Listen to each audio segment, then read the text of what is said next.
Tonight we are going all the way down, beneath a ruined kingdom, beneath its cities and its highways and its flooded canals, beneath the mines and the deep nests and the last cold basin at the bottom of everything. There is a hole in the world. It has no floor. It has a shore instead, the way an ocean does, and past that shore there is a sea, made of something that is not water and not shadow, but something older than both, and it moves when it notices you. That place is called the abyss, and the thing inside it is called the void, and almost every sorrow in that kingdom leads back down to it eventually. So that is where we are going. Slowly, one ledge at a time, we will talk about what the void actually is, as far as anything has ever said. We will talk about the civilization that worshipped it before the kingdom existed. We will talk about the king who found it and decided he could use it, and the children he made out of it, and what happened to the ones that did not survive the climb. We will talk about the small dark shell that walked out of that place, and everything it inherited, and the 4 different ways the story can end. You do not have to follow any of it. You only have to lie there while the light gets dimmer and the water gets deeper. If this helps you sleep, a quiet, like on the video, helps others find it too, and you are welcome to say in the comments where you are listening from tonight. That is all I will ask. Now let your shoulders come down. Let your jaw unclench. Let the blanket settle where it is, and stop rearranging yourself. We are going to begin at the bottom, in the dark, where nothing has ever been properly explained. Start with the descent, because the way down matters. To reach the abyss at all, you have to pass through the whole kingdom first. Down through a crossroads full of empty stone, down past a green place growing over its own ruins, down through a city built under a permanent rainfall, where the water falls forever from a lake somewhere above, down further, past a palace of white that no longer exists in any real sense, until you come to the very bottom of the map, to a region called the Ancient Basin. It is the emptiest place in that kingdom. There is almost nothing in it. Grey stone, broken pillars, a few of the king's old guardians still standing at their posts with nothing left to guard. It feels less like a region and more like a place the world simply stops caring about. And there, on the floor of that basin, there is a door. It is sealed. It has been sealed for a very long time, and the only thing that opens it is a mark, pressed into your shell, given by something ancient and half-dead at the far edge of the kingdom, a brand belonging to the king who closed the door in the first place. That is the first thing worth noticing about all of this. You cannot get into the abyss by accident. You cannot fall in. You have to be carrying the king's own mark, which means the only creature that can open that door is a creature the king would have recognized as his. Beside the door there is a stone tablet, and what is written on it is the reason the door is shut. Our pure vessel has ascended, it says. Beyond lies only the refuse and regret of its creation. Refuse and regret. That is the official description of what is down there, written by the person responsible for it, in a public place, in the calmest possible language. Not a warning about danger, not a memorial, an inventory note. The useful thing has been taken out, and what remains is waste, and there is nothing below worth the walk. And then the door opens, and you go down anyway, and the first thing that happens is that the world stops making noise. The abyss is quieter than anywhere else in that kingdom. There is no music in the way there is music elsewhere. What there is instead is a low, warped, slowed down sound that hangs under everything, And if you have ever sat on the title screen of that world and listened to the theme playing there, you have already heard it. Stretched, dragged, pitched down until it is barely a melody at all. The place you begin and the place everything came from are playing the same song, and one of them is drowning. There are also no benches down there, not one. In a kingdom where every region, however hostile, has somewhere to sit and rest and gather yourself, the abyss has nowhere at all. There is no version of that place where you are allowed to stop and be safe. You go down, and you keep going down, and the only way to rest is to leave. And then the ledges run out. What you arrive at, eventually, is a shore.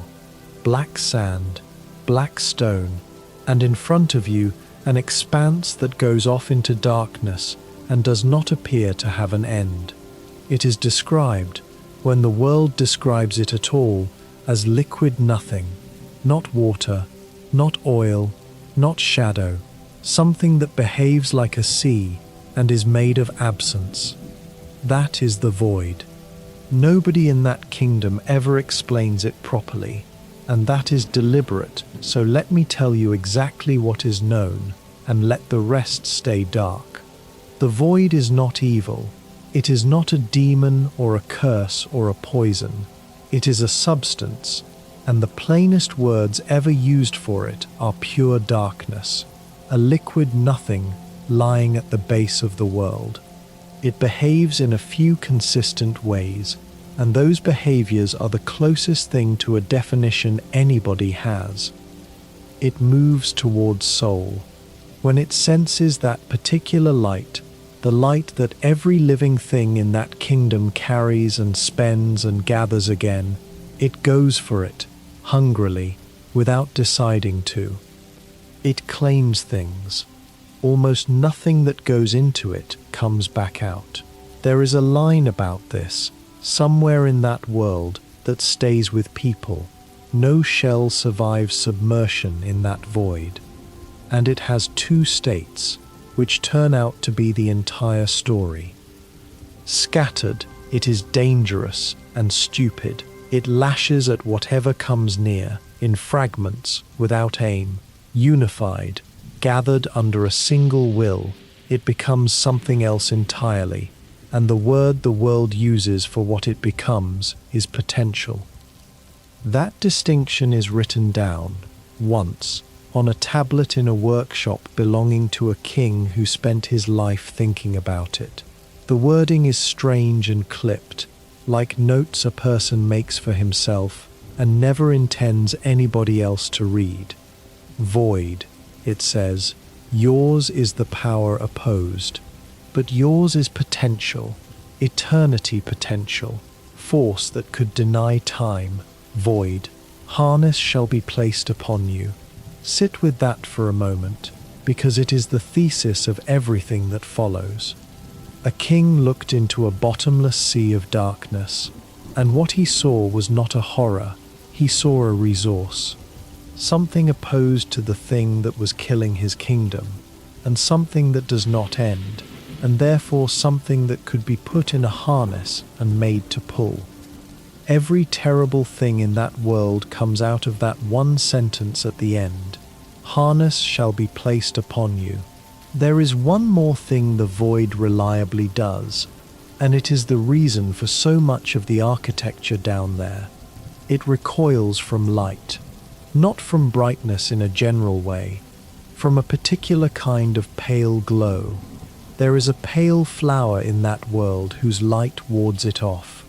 There are lamps that can be amplified until the darkness will not come near them, and the beings the world calls higher, the king and the goddess he was fighting, both of whom are described as being made of light themselves, stand in opposition to it by their nature, light and void. Those are the two forces at the bottom of that story, and neither of them is the good one. Now here is the part that most people miss on a first pass through that kingdom, and it is my favorite piece of the whole thing. The void was there first. before the king, before his kingdom, before the goddess and her moths and the plague she eventually became. Long before any of the names we are going to talk about tonight, there was a civilization living down near that shore, and they did not fear the sea in front of them. They worshipped it. We know almost nothing about them. They left no ruins that anyone has walked through, no city, no bodies, no language beyond a handful of lines. What survives of them is a prayer, and it is one of the strangest religious texts in that entire world because of what it asks for. Erase our fear, eliminate our desire, to suffer no more. Void, cleanse us. Read it slowly. There is no request for power in it, no request for victory or wealth or a long life or a kingdom that lasts forever. Every other prayer in that world is a bargain, devotion offered in exchange for something. This one asks only to have things taken away: fear, desire, suffering, the three things that make a person a person. They were not asking their God to save them. They were asking it to empty them. And the material that survives about them is very specific about one detail. They devoted their worship to no lord, and no power, and no strength, but to the darkness itself. There was no face at the bottom of that sea. Nothing spoke to them. Nothing promised them anything. They knelt in front of an absence, and asked it to make them absent too. There are objects left over from that time, and you find some of them down there in the dark. They are eggs, jet black stone, smooth, about the size of something you could carry, and they come from before the kingdom existed. The description attached to them is short and slightly helpless. A mysterious stone egg from before the birth of Hallownest, and the collector who buys them from you admits, when pressed, that he cannot really read them. He says they hold layered knowledge, records folded inside records, and that he has only ever managed to reach the outermost layer of one. And then he says the thing that he clearly does not enjoy saying. There is a claim, he tells you, that each of those eggs contains a will of sorts, that each one is looking for its own bearer. He does not believe it.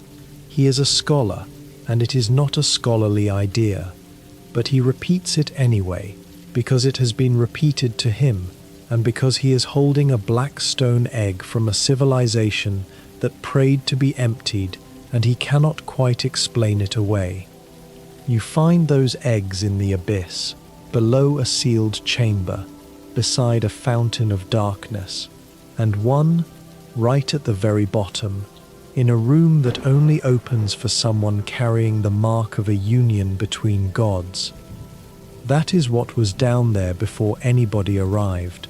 A sea with no bottom, a people who wanted to be nothing, and a scattering of black eggs full of records nobody can read. And then something enormous came across the wastes above, and everything changed. The king of that kingdom did not begin as a king, and he did not begin small. He was a worm, something vast and ancient that travelled over mountains and across a blasted, endless waste.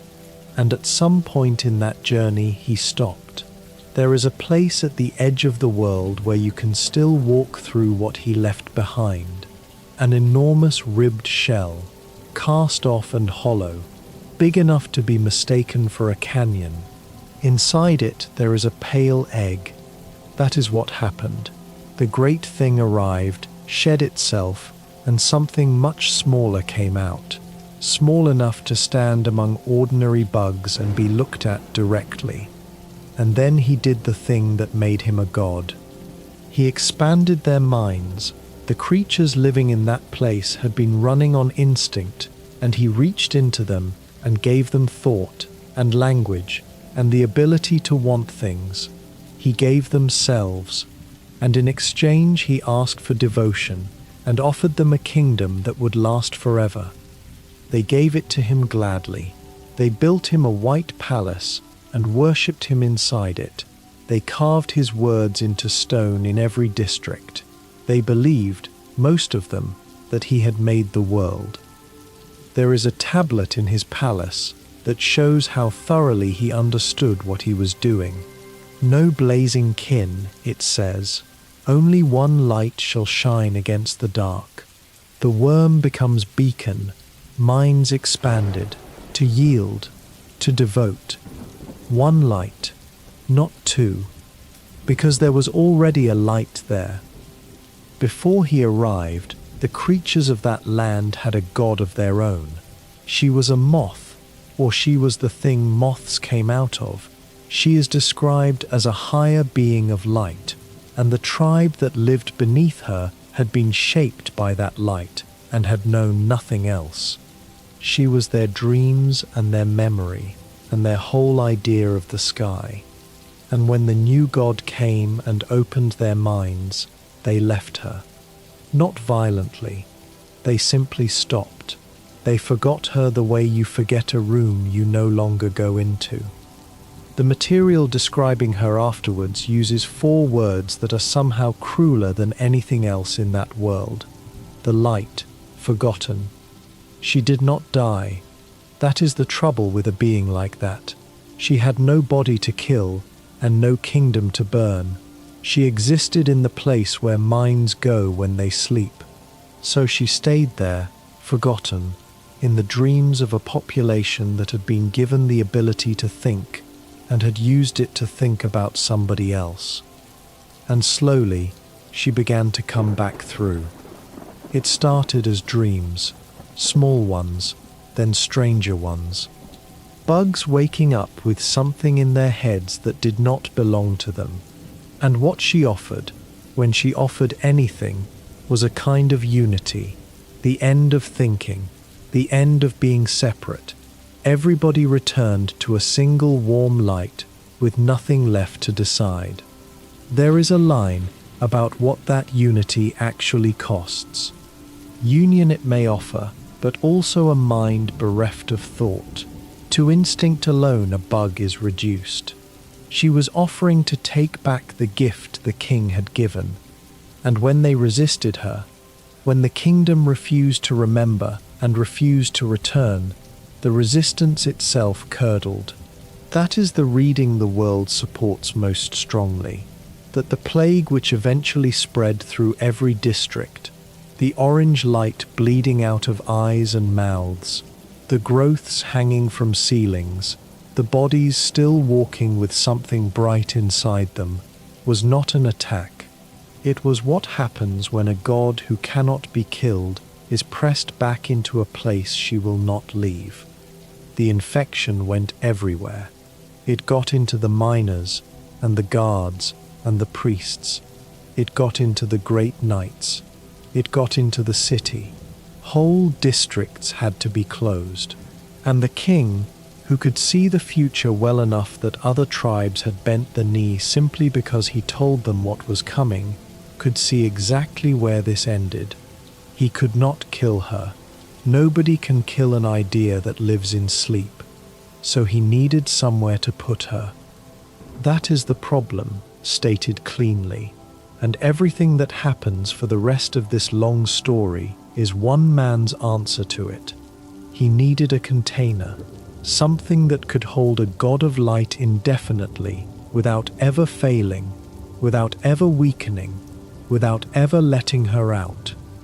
And a container like that has an unusual requirement.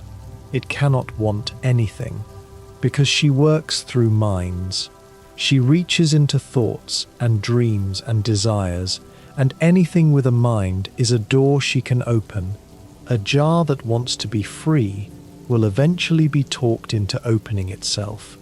So the container could not have a will. It could not have a hope, or a fear, or a preference, or a name it answered to. It had to be genuinely and completely empty, all the way down, forever. Nothing alive is like that. And the king went down through his own kingdom, past the mines and the basin, through a door he would later seal, and stood on a black shore looking at a sea of liquid nothing, and understood that he had found the only material in the world that qualified. He did not make the vessels alone. There was a queen. She is called the White Lady, and she is a root, an enormous pale being who lives, or lived, in a garden at the edge of the kingdom, and who is now grown into her own dwelling so completely that she cannot leave it. She is the other half of what happened.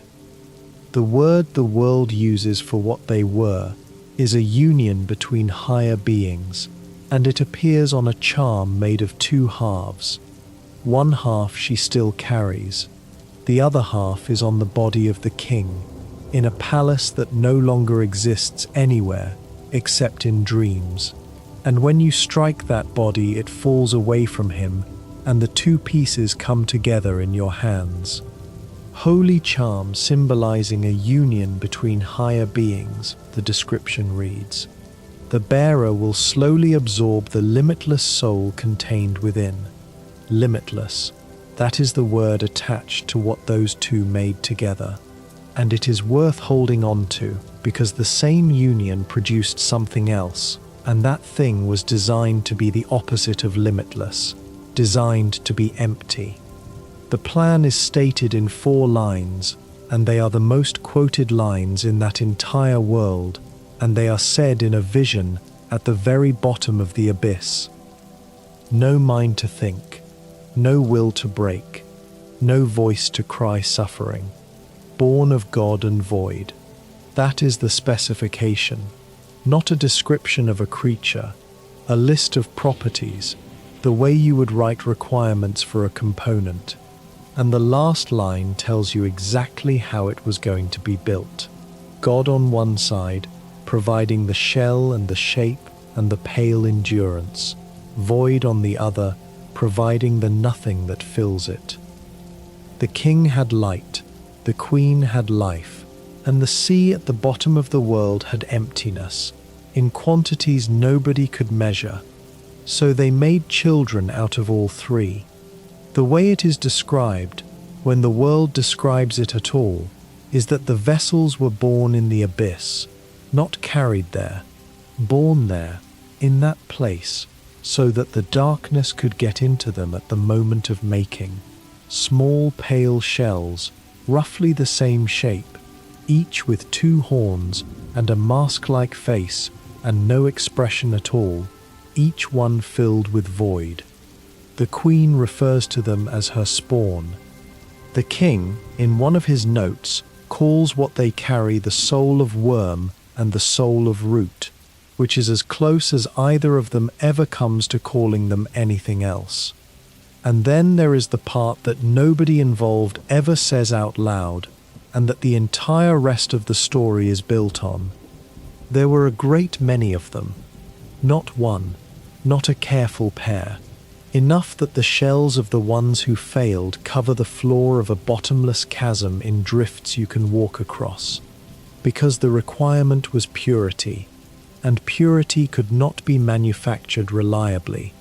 A vessel had to be hollow, completely, with nothing in it that could want, and whatever process produced them could not guarantee that. Some came out with something in them, a flicker, a preference, a trace of a self. There was no way to test for it in advance.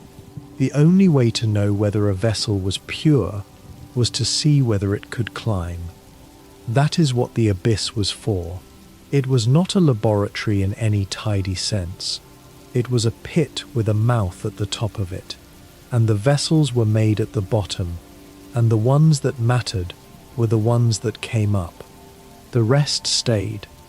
I want to be careful here, because this is the point where a great deal of confident storytelling has grown on top of a very small amount of shown material, and I would rather leave you with the honest shape of it.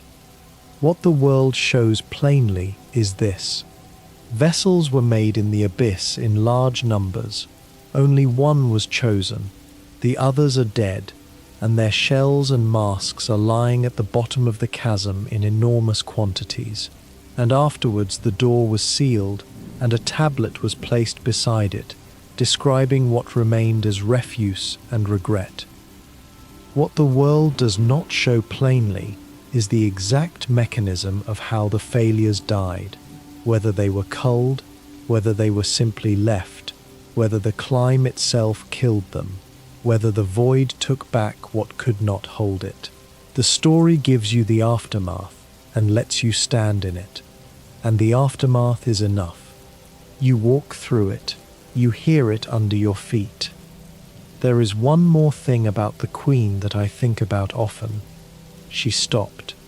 Somewhere in all of that, the White Lady decided that she would not produce anything else, ever, and the method she chose was to bind herself. She grew into her own dwelling and let herself be held there, immobile, permanently, specifically so that it could not happen again. And when you ask her about it, she tells you why, without much drama, in a sentence that lands harder than anything the king ever wrote. "There is some shame I feel from my own part in the deed," she says, "and this method guarantees its cease." She does not defend it. She does not blame him. She calls it the deed, once, and then she talks about roots and gardens and how her eyesight has gone. She is the only person in that entire story who took a permanent, irreversible measure to stop herself, and she took it too late, and she knows it. Let us go back down and walk across what is left of them, because the floor of that place is the whole story told without a single word. The abyss is not a room, it is a shaft, a vast vertical space with ledges and broken platforms clinging to the walls, and it goes down further than the eye follows. And as you descend, the ground stops being ground. It becomes shells, masks mostly, small pale faces with two horns, the same shape as your own, in drifts and heaps and slopes, piled deep enough that you walk on top of them rather than between them.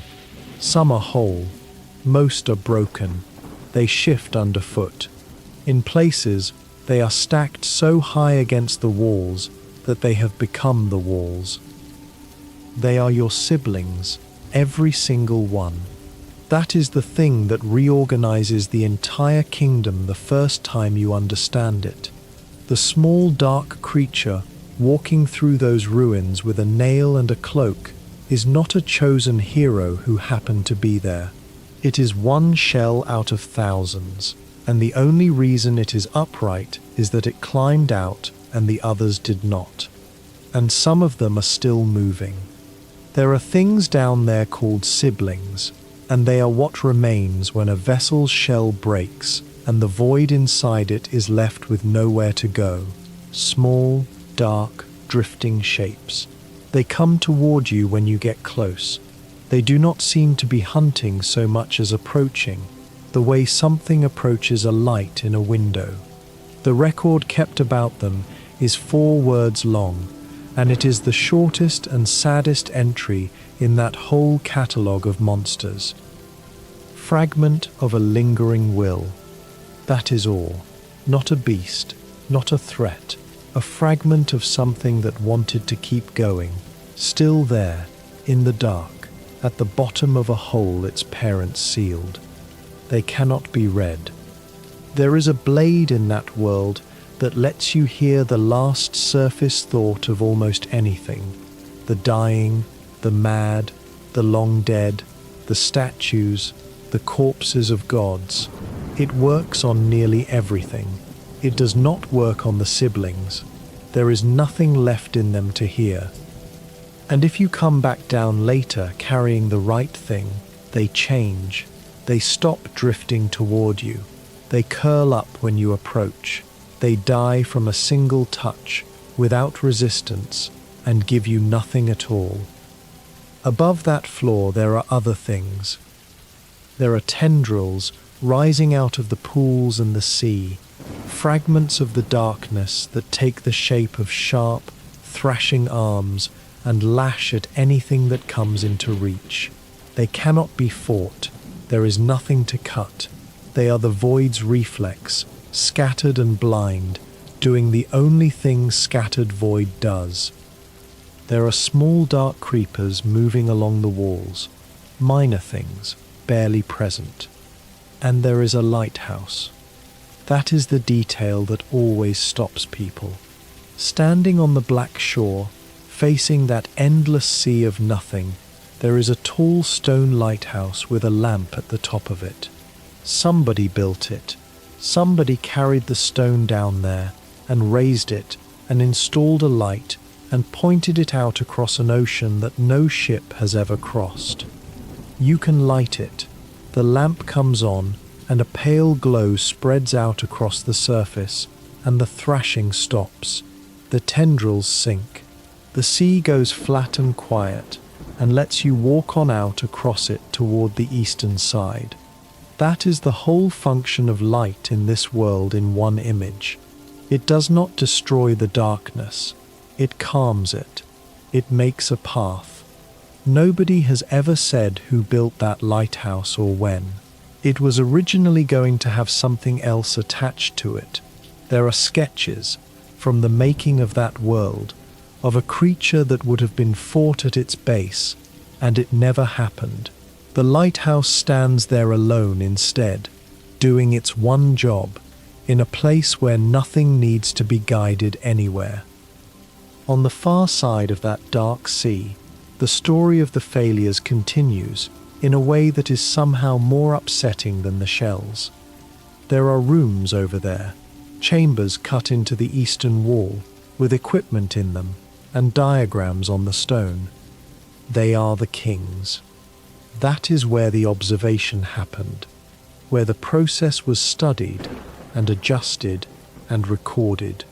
You can walk through it. There is nothing dramatic in those rooms. No bodies, no blood, no machine with a name. Just the quiet architecture of somebody working on a problem at the bottom of the world over a very long period, while shells accumulated on the floor below. And near there, in a little alcove, there is a fountain of darkness, and if you stand in it, something joins you. The cloak you already wear, the one that lets you dash forward, is replaced by something made of that place. The description is exact and does not pretend otherwise. A cloak formed from the substance of the abyss. What it does is let you pass through things, through enemies, through their attacks, through hazards that would otherwise stop you. For a fraction of a second you are not solid enough to be hit, because for that fraction of a second you are made of the same material as the sea outside. And when you come back up out of that place wearing it, there is somebody waiting at the top who knows exactly what has happened. Her name is Hornet, and she is the only member of that family who was raised. She is the daughter of the same king, by a different mother, a spider queen who agreed to give herself to the kingdom's defense on one condition, and the condition was a child. So Hornet exists because of a bargain, and she grew up knowing it, and she is quick and sharp and armed and entirely herself, which is precisely what her siblings were built not to be. She calls them siblings anyway, both of them, the one sealed away and the one climbing back up out of the pit. And when you come up out of the abyss wearing that new cloak, she is standing there, and what she says is one of the coldest and most affectionate lines in that whole world. "Ghost," she says, "I see you face the place of your birth, and now drape yourself in the substance of its shadow." She is not congratulating you, she is naming what you have done. You went back to the room you were made in, and you came out wearing it. And when you read her, quietly, without her knowing, the way that blade lets you read anyone, what is underneath is not affection at all.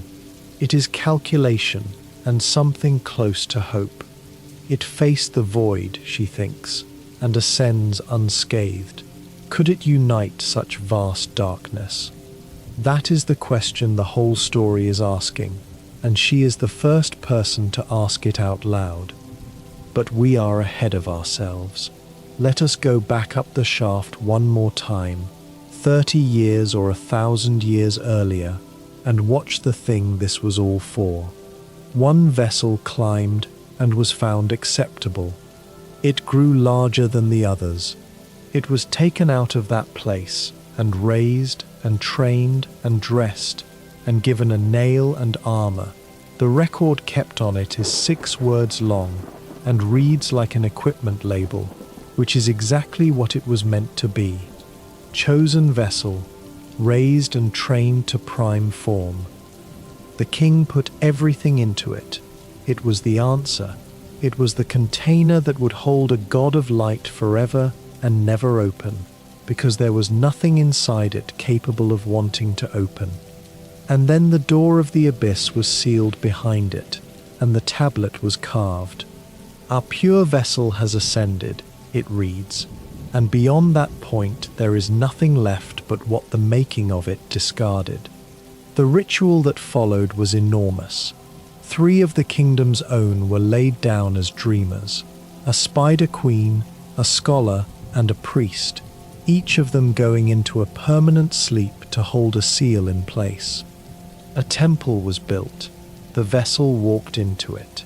The goddess of light was drawn into the vessel, and the vessel was chained, and the temple was closed, and the whole kingdom exhaled. And it worked. For a while, it genuinely worked. The infection receded. The kingdom went quiet. And the king, who had done a great many unforgivable things in the name of exactly this, was allowed to believe he had solved it. Then, slowly, the orange light came back. Here is why, and it is the single most human thing in that story. The vessel was not empty. Something had gotten in, not the goddess, something much smaller and much more ordinary. Somewhere in all that raising and training, in all those years of being kept and prepared and looked at by the person who made it, the vessel had picked up an attachment.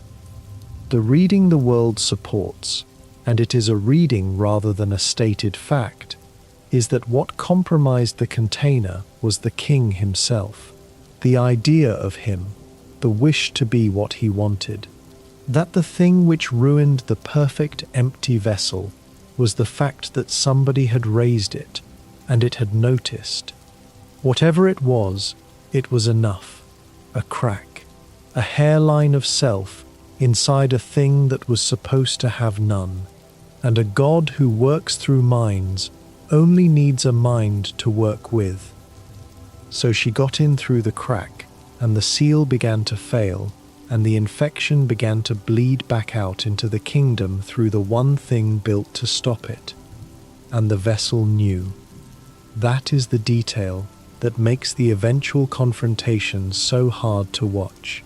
When you finally reach that temple and the chains fall away, the thing in front of you is enormous and ruined, leaking orange light from cracks in its shell, moving in a way that is clearly agony, and in between its attacks it stops and turns the nail on itself. It hits its own body, repeatedly, deliberately, hard. Nobody ever explains that either.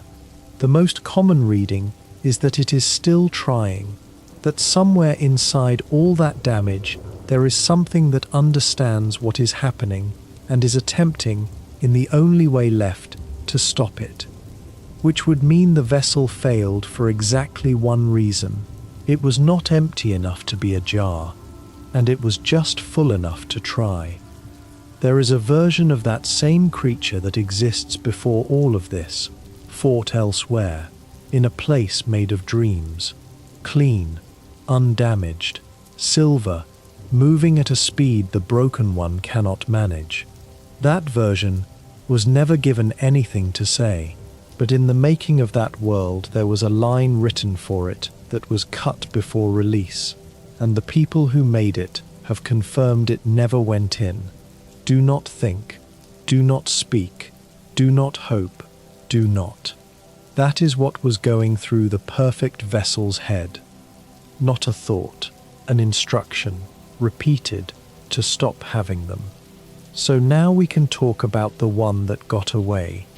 There is a small dark shell walking through that kingdom with a bent nail, and for most of the journey, it is simply the thing you are. It does not speak. It has no face beyond two blank white eyes on a mask. It does not react to anything. Every other creature in that world has opinions, and grief, and jokes, and terrible plans, and this one has nothing at all, and that reads at first as a design choice. It is not a design choice, it is the character. That small dark shell is a vessel, one of the ones made at the bottom of the abyss, out of the same three ingredients, at the same time as all the rest. It climbed, it reached the top, and for reasons the world never states, it was not chosen, and instead of being kept, or sealed, or discarded, it simply left. It went out of the kingdom entirely, out past the gates, into the wastes above, and wandered somewhere for a very long time, and then, at the beginning of everything we have talked about tonight, it came back. Why it came back is left open. The two readings offered are that the goddess called it reaching out through dreams for anything that might carry her plague further, or that the failing vessel in the temple called it, in whatever way a chained and dying thing can call, the world leans and does not commit. And here is the quiet horror underneath the whole journey, which is easy to miss because nobody in the story ever says it. This one is not empty either. It cannot be. A truly empty vessel would not have walked away. It would not have gone looking. It would not have come back, or climbed the same walls again, or chosen a direction. Everything that small shell does over the course of that story is evidence of the exact impurity that disqualified it, and the entire journey is a thing that was built to have no will, demonstrating, quietly, over hundreds of rooms, that it has one. There is a mechanism in that world that makes this literal, and it is the most elegant piece of storytelling in the whole thing. When you die, you do not simply die. Your shell breaks, and something comes out of it. A dark shape, roughly your own size, with the same two horns, and the same blank eyes, and a body that trails off into smoke. It stays where you fell. It holds everything you were carrying, and your capacity to hold soul is damaged until you go back and face it. That is your shade. It is the void that was inside you, released, standing in the room where your shell gave out. And it fights. That is the part that lands. It comes at you with the same nail you use, in the same rhythm, and it casts the same spells you have learned, and it gets stronger as you get stronger, because it is you. Every ability you have earned is an ability it has too. The record kept on it is short. Echo of a previous life, it says. Defeat it to retake its power and become whole. Become whole, which means, plainly, that you are not. There is a second note attached to it, written by the old hunter who keeps that catalogue, and it is one of the loveliest lines in that whole world, because it has nothing to do with vessels at all. Each of us leaves an imprint of something when we die, he writes, a stain on the world. I don't know how much longer this kingdom can bear the weight of so many past lives. He is talking about everybody. Every bug in that kingdom leaves something behind. The abyss is only the place where that fact is stacked in drifts and can be walked on. There is something else about that mechanic that fits the law too neatly to be accidental. Your shade does not wait quietly. It hunts a little. It drifts toward you when you come near. And in the deepest sense, going back to reclaim it is the same act as everything else in this story. A piece of void trying to be gathered back together into one thing instead of many, which is exactly the question Hornet was asking. Now let us go back down one final time, because there are corners of that place we have not stood in yet, and they are the best corners. On the western side of the shaft, before the sea, there is an altar.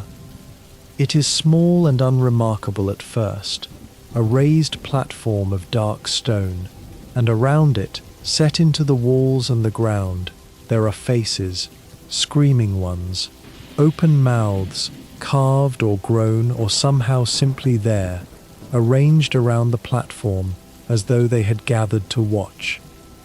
If you stand on that platform and cast the scream you have already learned, a spell that throws soul upward in a howl, something answers. The faces around you take it up. The scream becomes bigger and darker and comes back down into you, and afterwards the spell you have is no longer the one you had. It is stronger, and it is no longer only soul. It is soul and shadow together, and the description says exactly that. Blast foes with screaming soul and shadow. And when you read those faces afterwards, they are still saying the same thing. Our voices, they say, will cry out again. There is no other way to read that. Those are the ones who did not make it. They had no voice by design. That was the third line of the specification. No voice to cry suffering.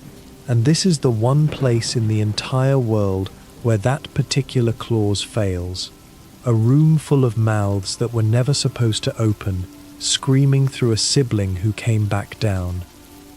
The old snail shaman who taught you the original spell is astonished when he sees what it has become. He says it comes from somewhere beyond what his kind understand, and he is right, and he does not press. On the same western wall, there is a door that is not a door, and behind it is the strangest room in the abyss. It is sealed by blue vines, and the vines only part for someone carrying enough lifeblood, that pale blue fluid found in cocoons all over the kingdom, which gathers on your shell and takes damage for you before your own body has to. You need a lot of it. You have to walk down into the deepest place in the world with a coating of borrowed life already on you. And if you have lost too much of it on the way, the vines stay shut. Inside there is a climb, and at the end of the climb there is a charm on a dais that contains a living core which bleeds that same blue fluid, and when you rest, it coats you. But the charm is not the point of that room. The point of that room is what is behind it. In the fog at the back of that chamber, very large and very far away, there is a head. It is enormous. It has many eyes, and the eyes open and close, slowly, out of sequence. And the whole shape drifts very slightly up and down, the way something breathes. It makes no sound. It cannot be reached, or spoken to, or attacked, or read. It is simply present, in the background of a sealed room at the bottom of the world, breathing. Nobody knows what it is. That is not me being coy. The material about it says plainly that any relation between that creature and lifeblood, or between that creature and anything else that happened in that kingdom, is unknown.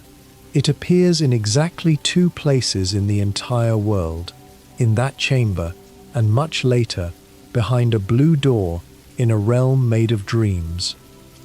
That is all anyone has. And the moment you take the charm, you are ejected from the room, and the door closes behind you permanently, and you cannot go back. Whatever is breathing in that fog, you get one look at it, and then it is sealed again. There is one more thing about that area worth carrying with you, and it is about how much of it does not exist. The abyss you can walk through is not, in the intention of the people who built that world, the whole abyss. One of them has said as much. What you visit is the shore of it, the abyss shore. The sea in front of the lighthouse goes on, and there was meant to be more out there. There was a plan, early on, when that world was still being funded by people putting money into a jar. If enough had come in, there would have been a deeper expedition into the darkness, more of it, further out, with things living in it. The amount was not reached. Later, there were other priorities and other worlds to build, and the deep abyss was left as what it is now, a shore, a lighthouse, and a horizon, which is honestly the correct outcome. A bottomless sea that you are allowed to fully explore stops being bottomless. What that place has instead is a lamp, a flat black surface, and an enormous unexamined distance, and every single person who stands on that shore thinks about swimming out. Now let us go to the very bottom, because there is one more room, and it only opens for someone carrying a specific thing. You need the charm made of two halves, the one from the queen in her garden, and the one taken from the king's body in a palace that only exists in a dream. You need them joined, and you need to be wearing it, and you need to walk down to the lowest point of the abyss. And when you do, something in the wall gives way. The queen tells you where to go, in her slow, formal, half-blind way. She says it as 3 clauses and does not elaborate, and it is the best sentence anybody says in that whole kingdom. That place where it was born, she says, where it died, where it began. Born, died, began. In that order. The room past the wall is called the birthplace, and it is not what you expect. After all that black stone and all those shells, it is small and still and almost clean. There is water, or something like water, and in the middle of it there is an egg. It is black, it is large, and it is reflective enough that you can see yourself in it. That is all it does. It sits there, in the dark, at the bottom of everything, holding your reflection. And if you touch it with the blade that reads minds, the world opens up. What you see is a memory, and it is short, and it does not explain itself. There are vessels, small pale shells, many of them, in the dark, at the bottom of the shaft. There is the king, pale and horned and utterly still, looking down at what he has made. And there are 4 lines, arriving one after another, quietly, in the way that things arrive in dreams. No mind to think, no will to break, no voice to cry suffering. Born of God and void. And then the vision ends, and the charm you were wearing is gone. In its place there is something else, and it equips itself. It does not ask. It does not go through the usual process of sitting down somewhere safe and choosing what to carry. It is simply on you now, and it costs nothing to wear, and it cannot be taken off. An emptiness that was hidden within, now unconstrained, the description reads, unifies the void under the bearer's will. Read that again slowly, because it is the hinge of the entire story, and it is only 2 sentences long. An emptiness that was hidden within. Not something you found, not something you were given, something that was already inside you, being kept in, and is now not being kept in anymore. The charm did not add anything, it let go, and then unifies the void under the bearer's will, which is the exact word from the king's own tablet, from the workshop, from decades earlier. He wrote that scattered void is a hazard, and unified void is potential, and that a harness would be placed upon it. And the harness he built for that purpose is standing in the bottom of the pit he sealed, wearing the crest of his own marriage, and the harness has just decided to hold the reins itself. Everything changes after that, and most of it changes quietly. The tendrils in the sea stop lashing. They sink and go still and let you pass without the lighthouse. The siblings on the floor stop drifting toward you. When you come near them now, they curl up. They die from a touch. They give you nothing, because there is nothing to take, because it was never a fight in the first place. Your own shade stops fighting you. If you die now, the dark shape that comes out of your shell waits where it fell, and does not raise your nail against you, and dissolves when you reach it. That is not a mechanical convenience. That is the whole idea, expressed as a change in behavior. Every piece of that darkness in that kingdom, the ones in the pools, the ones on the floor, the one that comes out of you, has stopped being separate. And you cannot fall to your death in that place any longer. On the climb back up, the pit will not take you. There are people who notice. The Queen, when you next visit her garden, speaks to you differently and with a great deal more sorrow. Others in that kingdom find something has changed and cannot name it. Hornet does not need to ask. She worked it out from the cloak alone. And there is one more consequence, and it is the largest one. Carrying that emptiness closes a door. Before, the story had an ending available to it that was simple and terrible and complete. Now that ending is gone. You cannot take the old road anymore. What opens instead is a set of possibilities that were never available to an ordinary creature with a nail, and every single one of them ends with the darkness doing something it has never done in the entire history of that world. So let us walk through them, gently, one at a time, and then we will let the lights go down. The first ending is the one that exists before any of this. It is what happens to a small vessel who never went back down to the abyss, never found the two halves, never touched the egg. You reach the temple, the chains come off, you fight the enormous ruined thing that has been holding a goddess inside a failing body for longer than the kingdom has been dead, and eventually it stops moving. And then the light comes out of it, and it goes into you. That is the ending. The container broke, and you were the nearest container, and the plague enters the small shell instead. The temple seals again with you inside it. The kingdom gets a little more time. Nothing is solved.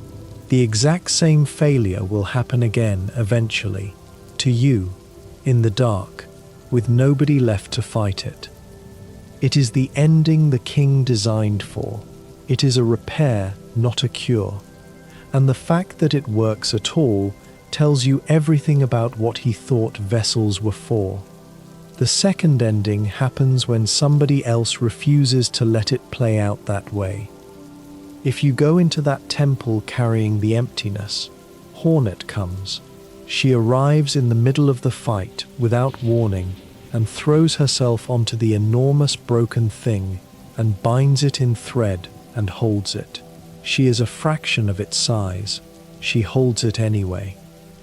And what happens next depends entirely on what you do in the next few seconds, which is one of the very few places in that world where the story branches on hesitation. If you keep striking, or if you simply stand there too long, the thing breaks free and knocks her down, and she does not get up. And the ending you get is the two of you sealed inside that temple together, the small vessel, the goddess, and the one member of that family who was raised and loved and who came anyway. The door closes on all of it. That ending is called Sealed Siblings, and it is by some distance the loneliest thing in that game. But if you are quick, and you reach for the blade that reads minds instead of the one that cuts, everything opens. Because the goddess is not in that temple, she never was. She is in the place behind sleep, where she has been since she was forgotten, and the vessel in front of you is only the wall she has been pressing against. So you go through the wall. The third ending takes place entirely in her dream, and it is the only time in that whole world where you meet the thing that has been ruining everything face to face. She is enormous and radiant, a moth of light with a crown of horns, and she does not speak in sentences. She fights in beams and blades and floors of spikes, and the arena is made of nothing but light and the long fall underneath it. And she is losing before it starts, because the darkness has come with you. There is a moment in that fight where the platforms drop away and the light falls, and what she falls into is not empty. Tendrils come up out of the black and take hold of her, and she is dragged down into it, and the thing that follows her down and finishes it is a shape made of void. Two of them, in fact. The chained vessel, released at last as a shade of its own, and yours. And when she is gone, actually gone, consumed rather than sealed, the plague goes with her. The orange light drains out of the kingdom. The bodies stop moving. The temple that held her simply is not there anymore. And so does your shell. That is the price of that ending, and it is barely shown. In the last moments, the small dark body cracks apart, and what is inside it is not held anymore, and the reading almost everybody comes to is that it went back, that the thing which unified the void could not stay a separate small creature afterwards, and returned to the sea it was drawn out of. The world is very quiet about it. There is no speech, no farewell, no explanation. Hornet is outside, standing in the dust, looking at the place where a temple used to be. That ending is called Dream No More, and it is the closest thing that story has to a good one. There is a fourth, and it is the strangest thing in the entire world, and to reach it, you have to leave the kingdom's problems behind entirely, and go somewhere made of worship. There is a species of creature from a land of storms, far away, who once had gods of thunder and gods of rain. Their gods left them, so they came looking for new ones. And the way they look is not with telescopes or prayers, but with combat. Through ritual fighting, they say, they are attuned to the voices of gods. One of them made it to that kingdom, and is lying in a rubbish pit, unconscious, with her mind somewhere else entirely. Her mind is a place. It is called Godhome, and it is a vast pale hall in the dream realm, where every powerful thing that ever lived in that kingdom can be summoned and fought again, in sequence, without rest. There are 5 of these sequences, each longer and worse than the last, and the final one contains everything. At the top of the last one, there is a version of the goddess of light that never existed anywhere else. Not the ruined memory you meet in her own dream, the perfect form, absolute, undiminished, faster and brighter and stronger than she ever managed to be in reality, fought on platforms hovering directly over the black. And when you beat her, the ending does not go the way any of the others do. Your shell splits open, not breaks, splits, the way something opens when what is inside it has finished growing, and what comes out is enormous. It has too many eyes, it has too many horns. It has arms coming out of it in places arms do not belong, and beneath all of that, it is still recognizably the shape of a small vessel, scaled up past any reasonable size, made entirely of moving dark. It roars, and the perfect goddess answers it, and then it destroys her by itself, not with help, not with a chained sibling and a lucky fall, alone. And then it does not stop. It comes down onto the throne, where the sleeping worshipper sits, and the void spreads out across that entire pale hall, raining down, filling it, and tendrils rise around her and wrap her up while she looks at it. She has been searching her whole life for something to call a god. She used the phrase already, earlier, when she first sensed what was coming, God of Gods. That was the title she had been holding for the brightest thing she could imagine, and she gives it instead to the thing rising out of a broken shell. That ending is called Embrace the Void, and it is the only one where the darkness wins outright rather than merely helping. There is a variation on it, and it is small and lovely and easy to miss. There is a flower in that world, an ordinary, fragile, white flower that a small creature in a graveyard will ask you to carry somewhere. It is famously difficult to transport. It breaks if you take a hit, it breaks if you dash, it breaks for almost any reason, and carrying one anywhere at all is an act of enormous care.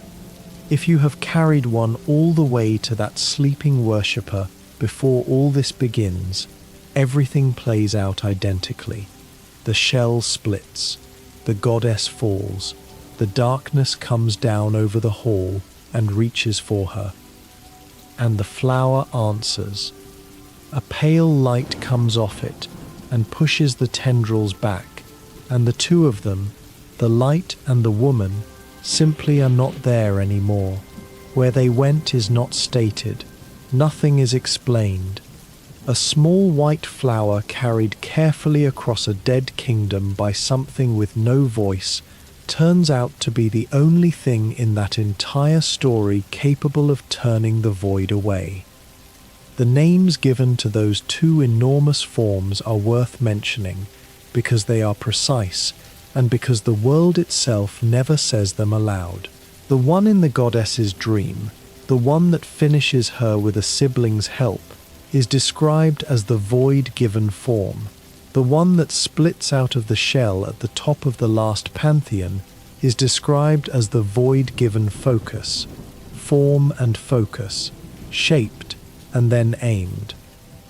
And the community has a name for what the small vessel becomes at the end of all of that, which is the Shade Lord, or the Lord of Shades. It is a good name. It is not one you will find carved anywhere in that kingdom. The story is careful never to name the thing it built, which is entirely consistent with a creature designed to have no name at all.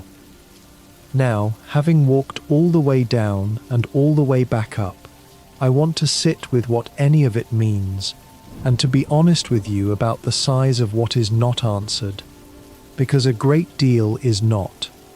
We do not know what the void actually is. Not really. We know how it behaves and what it does and what it opposes, and the world is careful never to give it an origin. Everything else in that story has a source.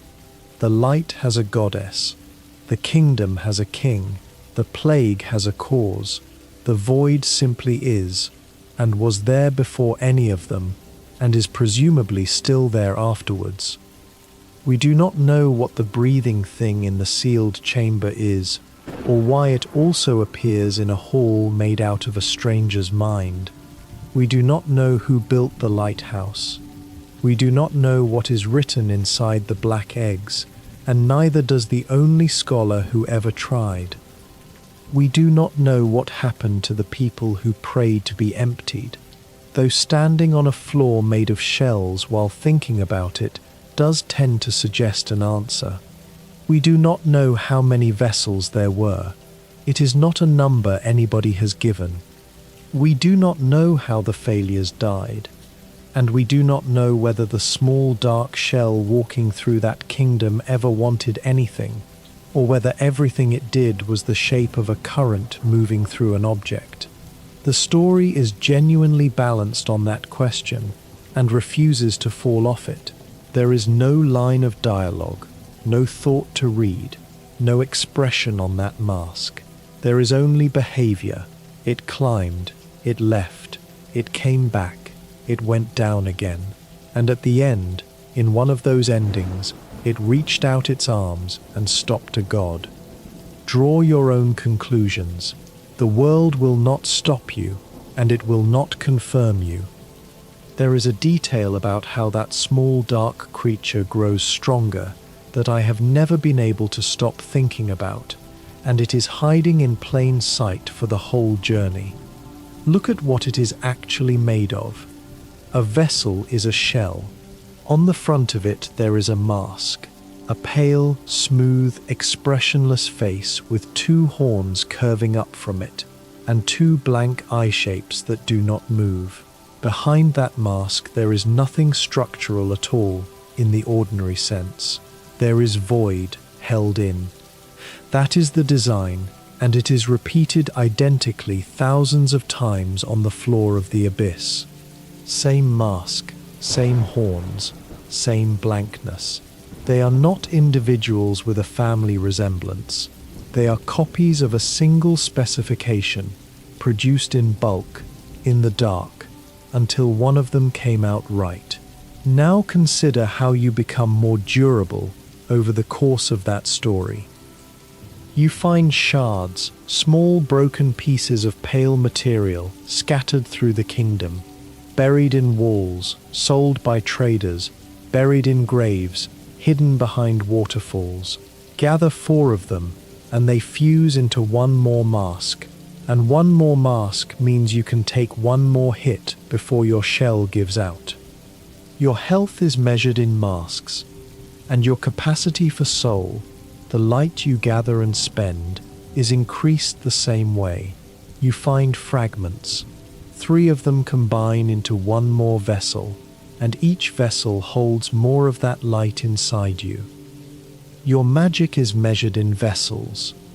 Read those 2 systems back through everything we have talked about tonight, and they stop being interface.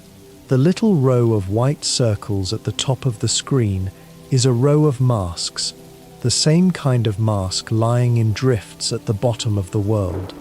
The thing that lets you hold more light is called a vessel, because that is exactly what it is. So the entire progression of that story is a small vessel walking through a ruined kingdom, picking up broken pieces of pale shell and broken pieces of container, and adding them to itself and becoming harder to break. It is gathering the remains of its own kind, one shard at a time, for hours, without ever being told that is what it is doing. And when you find the shards, they are always somewhere sad, behind a false wall in a tomb, at the bottom of a well, in the possession of a merchant who has no idea what it is and sells it to you for coins, held by a corpse, in the middle of an arena as a prize. Nobody in that kingdom knows what those things are either. They have been circulating for centuries as curiosities. There is a matching detail on the other side of that story, and it is smaller and worse. The chosen vessel, the one that was raised and armored and sealed, has a mask like everybody else's, and by the time you meet it, the mask has cracked. There are fissures across it, and orange light coming out of them, and the shape of the face underneath has begun to distort. The thing built to be featureless has been given a kind of expression by damage. That is the only face in the entire story that changes, and it changes in the wrong direction. And when it finally stops moving, and the ending plays out one way or another, that mask is one of the last things you see, lying still, exactly the same shape as the ones you have been walking on. I think that is why so many people come out of that world quiet, rather than triumphant. Not because it is bleak, plenty of things are bleak, because the arithmetic keeps working out the same way. Every improvement you made was made out of somebody. Every piece of strength was salvage, and the last enemy has your face. Let us stay with the king a little longer, because his handwriting is all over that kingdom, and it changes as you read it. He left tablets everywhere. Some are proclamations meant to be read by everyone, instructions about devotion, about service, about the shape of the kingdom. There is one in the basin above the abyss that is genuinely chilling in its politeness. A true servant gives all for the kingdom, it says, and then offers to relieve you of your burden. And then there is a second category of writing, and those are the ones addressed to nobody. They begin the same way every time. Higher beings, these words are for you alone. There are several of them scattered through that world, and the phrase does a very specific job. It means, this is not for the population. This is for something standing where I stand. There is no other higher being wandering that kingdom to read them, which means either he was writing to a peer who never came, or he was writing to himself, or he was writing to whatever might eventually be strong enough to reach the place the tablet was standing in. They say small, strange things. They talk about strength marking you out. They talk about not hiding your true form. They talk about entering the land of King and Creator. They talk about the plains outside stretching on forever, with no world beyond. And the last of them stands at the entrance to a corridor that exists only in a dream, in the ruins of a palace that no longer exists, at the end of a trial so punishing that the phrase used about it is that to witness secrets sealed, one must endure the harshest punishment. That is a very odd thing for a king to put at the bottom of his own house. The palace itself is worth a moment. It is white and delicate and beautiful, and every single part of it is a hazard. Saw blades in the corridors, spikes that rise and fall, rooms that flip. It is a home built like a machine, and it is not clear whether the king was defending it or testing something, and the fact that it can now only be reached inside a dream means nobody will ever check. The guards there are his own creation, pale, faceless, armored things that were never bugs at all. They still hold their positions in a building that has stopped existing. And the king himself is on his throne, dead, or something close enough to dead that the difference does not matter. He does not speak. He does not react. He has one half of a marriage charm on him, and when you strike him it falls off. That is the whole ending of the most powerful creature in that world, a pale corpse in a dream, sitting very straight in a house full of blades, with nothing to say. There is a phrase attached to him that people quote constantly, about there being no cost too great. It is the shape of everything he did. He looked at a problem, calculated what it would take, and then paid it, with other people's children, with his own, with a queen's peace of mind, with 3 friends put to sleep forever, with a hole in the world full of shells. And he was not wrong about the mathematics. That is the uncomfortable part. The plan almost worked. Sealing a god of light inside an empty container was a genuinely sound idea, and it failed by the narrowest margin imaginable, not because the concept was flawed, but because he could not stop himself from raising the child he had made. The vessel failed because somebody loved it, or because it thought somebody did. That is the whole thing. Every shell on the floor of the abyss, every year of that ritual, every sacrifice, undone by one small attachment forming in a place where nothing was supposed to form. There is a version of that story where he is a monster, and it is easy to argue. There is a version where he is a desperate man doing arithmetic in a burning building, and that is easy to argue too. The world lets you have either. What it does not let you have is the version where it worked. He was not the only one in that kingdom working on the problem of not ending, and the others are worth a moment, because they show you how ordinary the impulse was. High in the city there is a sanctum where the scholars kept their research. Their subject was soul, that pale light every living thing in that world carries, the stuff you spend on healing and on spells, drawn out of the bodies of things you strike down. They wanted more of it. They believed that with enough of it, a bug could be made stronger, and then stronger again, and eventually made to last. So they built a facility for extracting it. You can walk through what is left.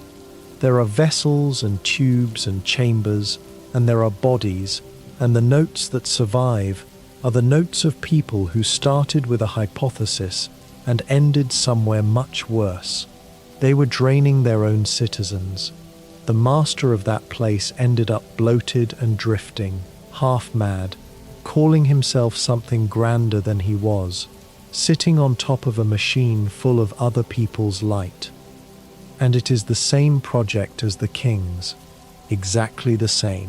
Take a substance the world produces, extract it, concentrate it, and use it to defeat the fact that things stop. The only difference is scale and material, and how far down you are willing to go to find it.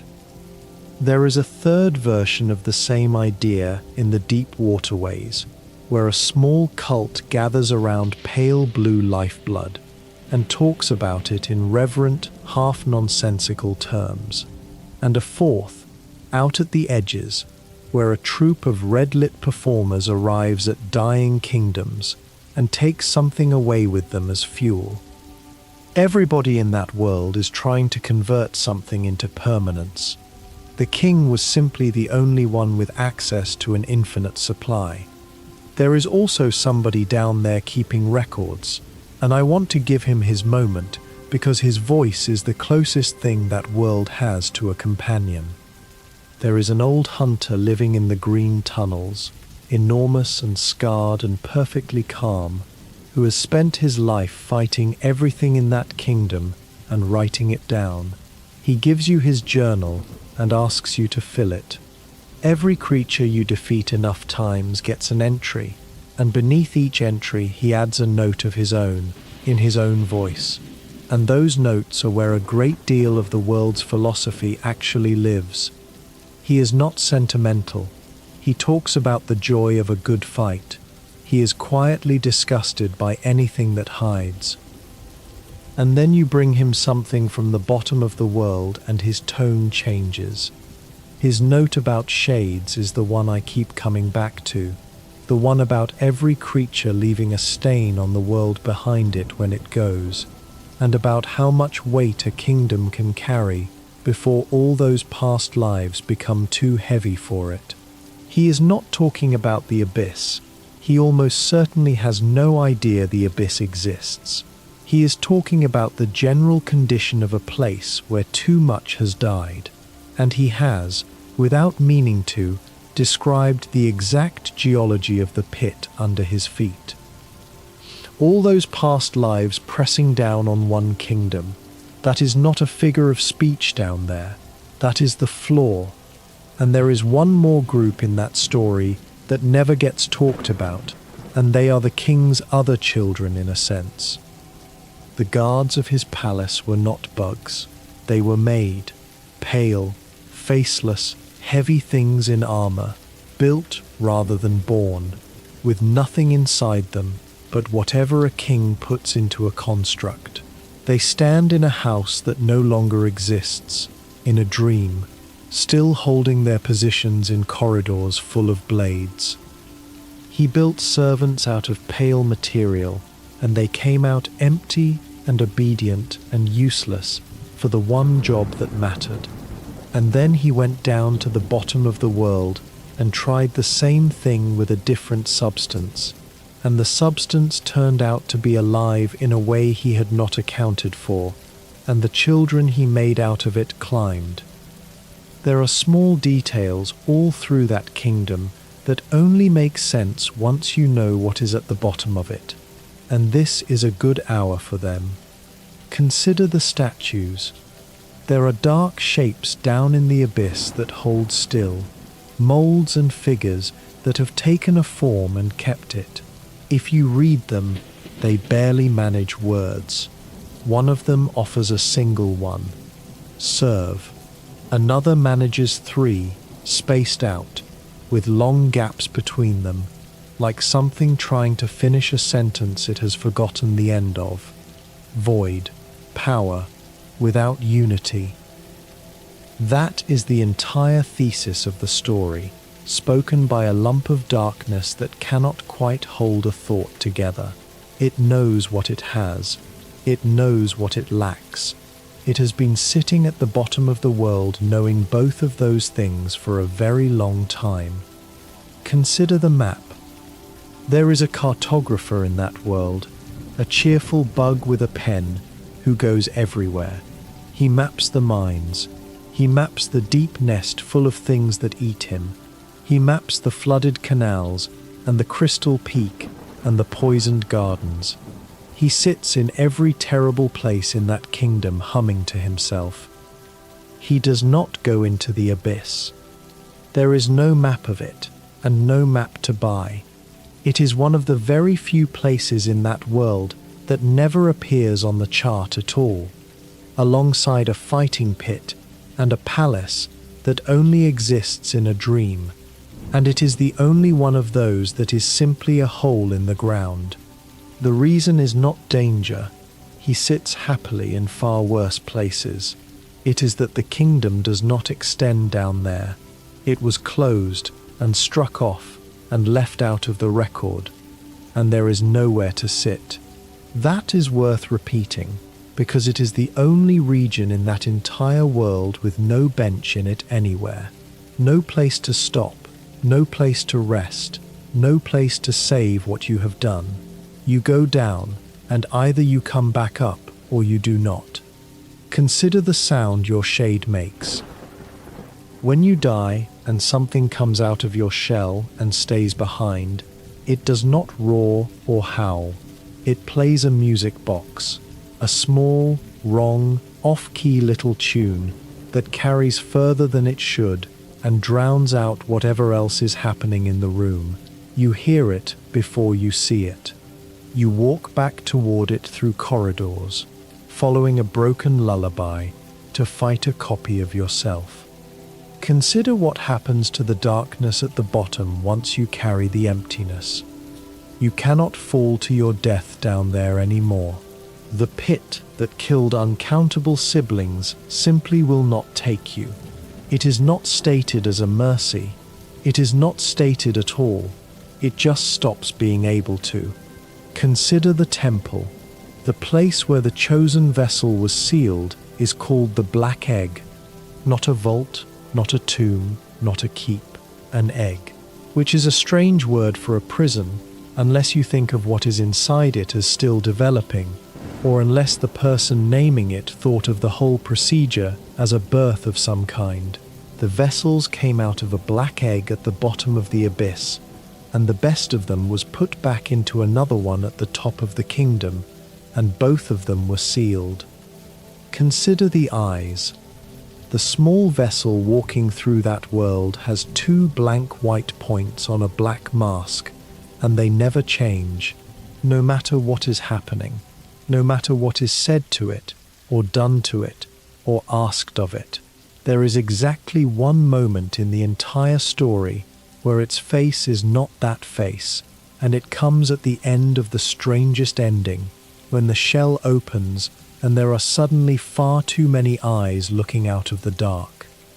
Consider what other creatures see when they look at it.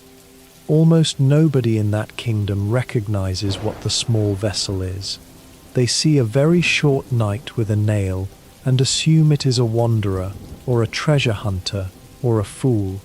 Only a handful know. The queen knows immediately. Hornet knows. The old hunter, who keeps a catalogue of everything that lives and dies down there, writes about shades and imprints, without ever quite saying what is standing in front of him. Everyone else is talking politely to a walking piece of the thing under their kingdom. Consider the flowers. The pale flower that repels the darkness at the very end is not a weapon, it is a gift. It is grown by a creature who is dying and who wants it delivered to a grave. Its entire nature is fragility. The smallest impact destroys it, and its entire purpose is to be given to somebody. And it turns out to be the only thing in that world that the void will back away from. Nobody explains that either. It is simply put in front of you, in the last few seconds of the longest possible version of that story, and left there. Before we go further, let us look properly at the other side of that seal, because the plan the king built required 3 more people, and what he asked of them is easy to skip past. A god who lives in sleep cannot be locked in an ordinary room, so the container was not the only part of the design. There also had to be a lock, and the lock had to be made of mines. 3 of them volunteered, or were persuaded, or were bargained with. The first was a scholar of the great library, a soft, enormous, jellyfish-like being who spent her life studying, and who understood exactly what she was agreeing to. The second was a watcher, the master of the city, who had spent his whole existence looking down at the streets he administered from the top of a tower, and who went to sleep with the light still on in every window below him. The third was a spider queen from the deep nest, who did not care about the kingdom at all, and who set a price. Her price was a child. That is where Hornet comes from. She exists because her mother wanted something of her own to leave behind before going into a sleep with no end, and the king agreed because there was no cost too great. The 3 of them lay down and stayed lying down, and their dreaming held a seal shut for a very long time. And in the temple at the center of the kingdom, the chosen vessel stood in chains inside a black egg holding the light. And the whole arrangement lasted exactly as long as the container did. By the time you arrive, all of it is failing at once. The scholar is dissolving. The watcher has been alone in a shuttered tower for so long that his own servants have stopped coming. The Spider Queen sleeps in the deepest, coldest part of the world, guarded by things that no longer remember why. And the vessel in the temple is cracking open along every seam. To reach the end of the story, you have to go to each of them and put them out of it. That is worth sitting with. The path to the final door in that world is not a series of victories. It is 3 assisted deaths, performed one at a time, on people who agreed to this long before you existed. The scholar is grateful. The watcher is frightened. The Spider Queen says nothing at all, and her daughter is standing beside the bed when you arrive. Hornet lets you do it. She does not stop you. She says something quiet about how her mother chose this, and then she leaves. And there is one detail there that makes the whole seal even sadder than it already is. The dreamers were not consumed by the goddess. They were not hurt by her. They were simply asleep, for centuries, doing a job, while the thing they were holding shut leaked around the edges anyway. They gave up everything to hold a door closed, and the door was never quite closed, and nobody ever told them. The goddess herself deserves a moment here too, because we have mostly been looking at her from the kingdom's side. She was there first, before the king, before the plan, before any of the shells. The moths who worshipped her came out of her light, and then their minds were expanded by somebody else, and they walked away from her, and This is the part that is hard to forgive on the kingdom's behalf. They did it deliberately. They chose to forget. There is a whole tribe's worth of record about how the memory was put away. And the thing about a being who exists in dreams is that being forgotten is not the same as being dead. It is closer to being buried alive. What came back through was not really a plan or a revenge. It reads more like a pressure, something enormous pressing against the inside of a lid, and the lid being the collective refusal of an entire population to remember, and the plague being what leaks out at the seams. She never speaks in words, not once. In her own dream, at the end, she fights in light and says nothing at all, and the closest thing to a sentence anybody ever gets out of her is two words that arrive when the darkness takes hold of her: ancient enemy. That is her entire vocabulary in that story. Not a threat, not a plea, not an explanation, a recognition. She looks at what is climbing up out of the dark to take her, and she knows exactly what it is, and she has known for longer than the kingdom has existed. Let us go back to what the descent actually feels like, because that place is built as carefully as anything in that world, and almost none of it is combat. The first thing that happens when you drop through the sealed door is that the light goes. Not dimmed, gone. There are stretches of that shaft where the world simply is not lit, where the screen is close to black and you can make out an edge, a ledge, the faint suggestion of a wall, and very little else. You can carry a lantern down there, a jar of gathered light bugs, and it helps, and it does not help enough. That is a deliberate reversal of everything the kingdom has taught you. Every other region gives you something to look at. The green tunnels glow. The city has its lamps and its rain. The crystal peak is practically a light show. And then you descend one more time, and the world stops offering you images altogether. And in that darkness, occasionally, you can make out shapes that are not architecture. The second thing is the sound. The abyss does not have a theme in the way other places have themes. It has a presence, a low, slowed, warped version of a melody you have already heard many times without thinking about it, the one that plays on the quiet screen before the story starts. It has been pulled out of shape until it barely resolves. It sits underneath everything down there, like something breathing in another room. Which means, if you notice it, that the place the kingdom came from and the place the kingdom is afraid of are running on the same music, and only one of them is playing it correctly. The third thing is the floor. You do not fight your way down there. There is almost nothing to fight. What there is instead is a long descent through drifts of small, pale masks that shift under your weight, and a shore, and a sea, and a lamp. Almost all of the tension in that region is not danger, it is recognition, because the masks are the same shape as your face. That is the entire design of the place, and it is why people talk about it years later. Every other terrible reveal in that world is delivered in text, a tablet, a journal entry, a line of dialogue. This one is delivered by walking. You come down a shaft and the ground changes and you keep walking, and gradually you understand what you are walking on, and nobody says anything at all. The fourth thing is that nothing down there is hostile in a way that feels personal. The tendrils lash at anything. The siblings drift toward you the way something moves toward warmth. The dark creepers scuttle.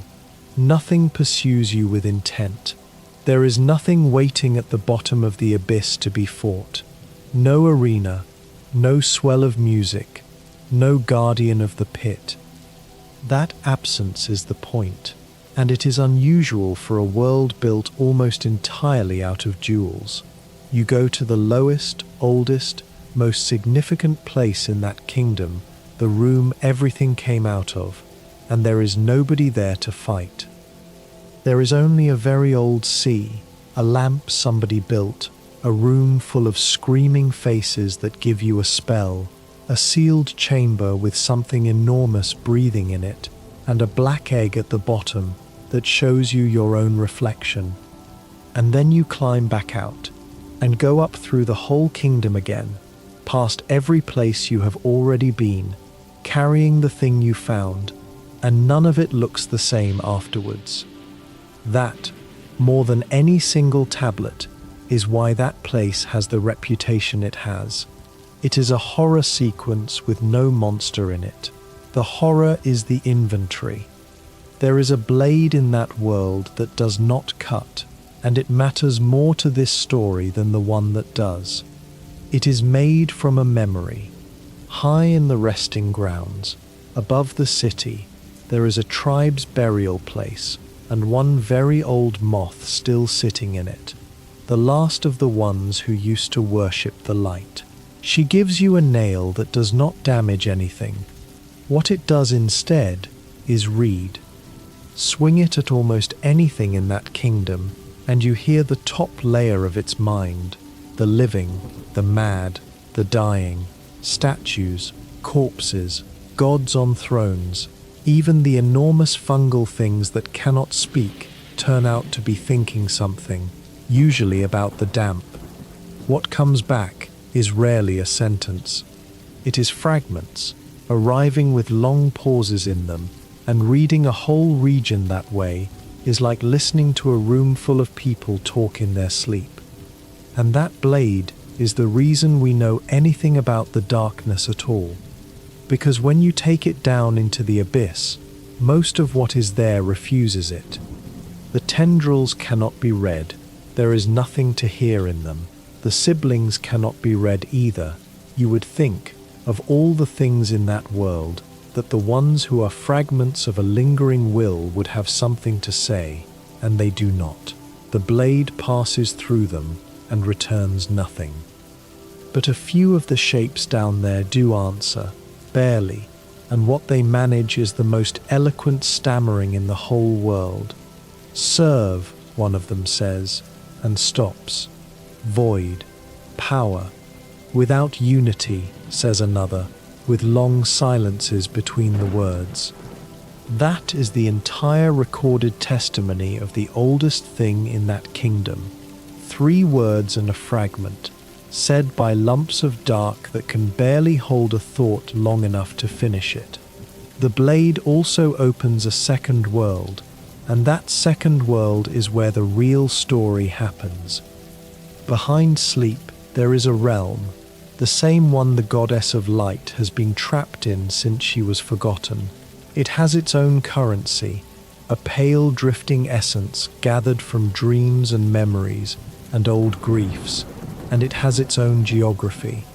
Whole places exist there that do not exist anywhere else. A palace, a hall of gods. The last few minutes of people who died a very long time ago still playing. And here is the strange thing about the darkness, which almost nobody points out. It should not be able to go there. Everything in that dream realm is made of thought and memory and light. It is the goddess's home ground. It is the only place she was ever safe. And at the end of the story, in the middle of her own dream, the floor opens and the black comes up through it. Nothing explains how. The story simply lets it happen and lets her say her 2 words about it and takes her. Which raises the question underneath everything we have talked about tonight, and I am going to leave it open because the story does. Is the darkness thinking? There is a real case for no. It behaves like weather. Scattered, it lashes at anything. It moves towards soul the way water moves downhill. It cannot speak in full sentences. It has no plan anybody can identify, No message, no demands. Nothing in that whole sea ever addresses anybody. The best evidence for a mind is a statue that manages 3 words about not having one. And there is a real case for yes. It knows an enemy when it sees one. It waited under an arena for the exact moment she faltered. It reached into the one realm it had no business entering, and when a small shell full of it finally stopped holding it in, it did not disperse in all directions. It gathered and took a shape and chose a target, and afterwards it came down on a throne. The honest answer is that the world is built to hold both readings at once, and it never picks, which is exactly right for a thing whose entire nature is that it has no mind, no will, and no voice, and which spends the whole story acting like something that has all 3. The dream realm deserves a little more of our attention, because it is the only part of that world where the dead are still busy. Everything that ever happened in that kingdom left a residue there. It drifts as a pale essence, and it can be gathered, and it comes from a few different kinds of source. Some of it comes from trees.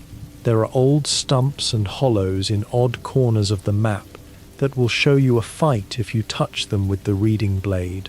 The last stand of a knight who died a long time ago, replayed exactly in a grey, empty version of the room where it happened.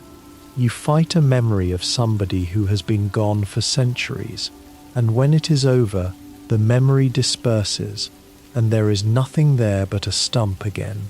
Some of it comes from the dead themselves, corpses all over the kingdom, sitting where they fell, still holding one thought. A soldier who did not understand the order. A servant still waiting for a master who has been asleep in a tower for 100 years. A dreamer's guard who never left his post. And some of it comes from grubs and beggars and mad things, and the last moments of people you had a conversation with 2 hours earlier. The moth who gives you that blade is the last of the tribe that used to worship the light, and she is unbearably sad about all of it. Her people burned their own memory on purpose. They put away their goddess deliberately out of devotion to a new king, and everything that has happened since is the consequence. She knows it. She sits in the burial grounds among the graves of her own kind, collecting essence, waiting to fade. She never blames anyone. That is what gets me about her. She has every right to be furious with the kingdom, and instead she is simply tired and courteous and grateful when you bring her anything. Now here is the piece of this that matters for tonight. That entire realm, the essence, the memories, the replayed fights, the goddess herself, is made of the same material as thought. It is what minds leave behind. It is the residue of having been someone. And the thing at the bottom of the abyss is the exact opposite of that. It is the residue of never having been anyone at all. Those are the 2 afterlives that world offers. Above, a dream full of essence, where everything that ever wanted something keeps wanting it in a loop forever. Below, a black sea where the ones who were designed not to want anything are stacked in drifts. The kingdom is a thin layer of stone between the 2. There is a lovely, quiet consequence of that arrangement, and I think it is deliberate. The small dark shell that walks through that story can go to both. It carries the blade that opens the dream, and it carries the emptiness that unifies the dark, and it is the only thing in the entire world that belongs in both places. That is what makes it able to finish the story. Not strength, access. It can walk into a goddess's dream because it holds a memory blade given to it by a moth, and it can bring the sea in with it because of what it is made of. Nothing else in that kingdom could have done either half, let alone both. The king built a container, What actually turned up thousands of shells later was a key. There is a shape to all of this that only becomes visible once you have the whole thing in front of you, and it is worth saying slowly. That world has two great powers in it, and they are both terrible. On one side there is light. It is warm and it is worshipped, and what it offers is unity, an end to being separate, an end to the exhausting work of having your own mind. When the goddess of light reaches into the kingdom, what she gives people is togetherness, and the price is everything that makes them individuals. Union it may offer, the record says, but also a mind bereft of thought. On the other side, there is the darkness at the bottom of the world, and what it offers is also unity, but from the other direction. Not everyone joined into one glow, but everything dissolved into one absence. Not a shared mind, but no mind at all. Both of them end with you not existing separately anymore. One arrives as a sunrise, and one arrives as a tide. And the story is scrupulously careful never to tell you which is preferable. There is no moment where the darkness is revealed as good. It eats a god, and it comes for a sleeping woman on a throne. There is no moment where the light is revealed as evil either. She was forgotten first, and everything she did afterwards was the behavior of something abandoned in a place it could not leave. The kingdom between them is what suffers, and the kingdom between them is the only thing in the story with any warmth in it at all. A cartographer humming to himself, a shopkeeper who married him, an old bug at a gate who just wants somebody to talk to, a knight who spent his whole life on the road because he could not bear to stay. That is where the story's real sympathy lives, not with either god, with the small ordinary things that got caught between two forms of oblivion. There is a third power out at the edges, in a red tent that comes to a kingdom when it is dying, and takes a small piece of it away as fuel, and there is something older and hungrier still beneath that troop. It does not belong to tonight's story, but it is worth knowing it exists, because it means the darkness at the bottom of the pit is not the only ancient thing in that world with an appetite. It is simply the one directly beneath the floor. And there is a fourth substance, pale blue, which we touched on earlier and which nobody has ever satisfactorily explained. Lifeblood is found in cocoons all over the kingdom, a cold blue light that gathers on a shell and takes damage in its place. There is a whole cult of it in the deep waterways, glowing bugs who speak in reverent nonsense about it, and the strangest fact about it is where the largest concentration of it sits. At the bottom of the abyss, behind a sealed door, in a room with something enormous breathing in the fog behind it. Blue light, in the one place in the world where light does not belong, guarded by vines that only open for someone already carrying it. The world has never joined those dots for anybody, and the material about that breathing creature is openly unsure about whether there is a connection at all. But something is down there with the darkness, and it is not made of darkness, and it has a great many eyes, and they open and close very slowly. I like that this is unresolved. I would not want it resolved. There is a particular quality to a story that knows exactly how much to leave in the fog, and that room is the clearest example of it in the whole world. One look, no explanation, door sealed permanently behind you. Now let me bring it back to the smallest scale, because underneath all the gods and the substances and the philosophy, that story is about a family, and it is a very simple and very sad one. A father wanted to save something, and decided the way to do it was to have children who could not feel anything. A mother agreed, and then could not stop, and then bound herself so that it could not happen again. Most of the children died at the bottom of a hole, and are still down there, curled up, dying from a touch.